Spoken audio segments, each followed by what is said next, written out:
Hi, my name is Julie. I have been doing hair for about 16 years now. I absolutely love what I do, but it wasn't what I thought I was going to do. Originally, I started off wanting to do graphic design.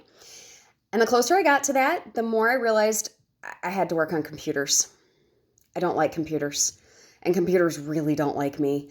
It was not a good fit. And I just happened upon hair.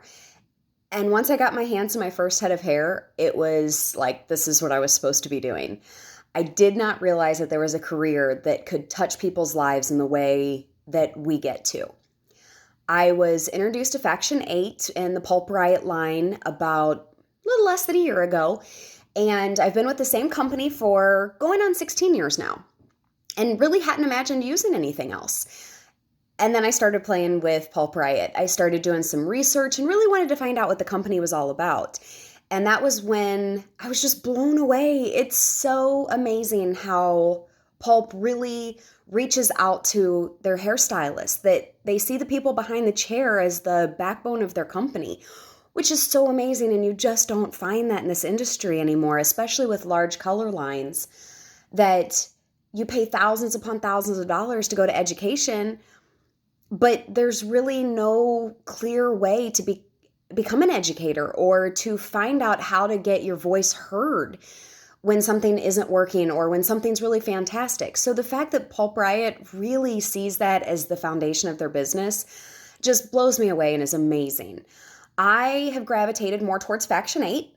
In the last 16 years, my guests have been more enhanced color versus unicorn and rainbow color, while I envy the people that get to do that on a daily basis, and it is so fun to see the pictures. My base is really on enhancing natural color. So I really wanted to dive in and play with Pulp with that. So with Faction 8, I've really gotten a chance to get my hands dirty and play with the color and paint with it and find out what it was all about. And one of the really neat things about it is because it has the boosters and it has the different lines that give us a lot more of the pure tones, it makes it so that we can really customize and formulate in a different way. When everything is pre-mixed, it makes it very difficult to identify what you need to add into your color. When I first started doing hair, I remember going in the back room and the senior stylist would be mixing and mixing and mixing away in their color bowls, and they would always make the comment, well, now we got to pray to the color gods. Well, we should be the color gods. We should be the ones who know what's in our bowl and why it's in there. So my best practices really fall more in the basics and the fundamentals of color theory versus some of the other really neat stuff that's out there. If we don't understand what our foundation is, it's very difficult to build upon that foundation. And while all the really awesome techniques are out there and give us all of these really cool end results, if we don't know what's in the bowl and why we're mixing it, it kind of leaves it to guess. And there's so many new stylists entering our field and really want to know what they're using and why they're using it. So that's where my best practices are more based in. One of the things that I see a lot of people struggle with is more in like this level 7 range. And I think that's because people forget about NRP.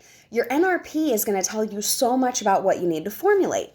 So if we're starting in a level 5 and we would like to get to a level 7, we have to account for the fact that our NRP exists.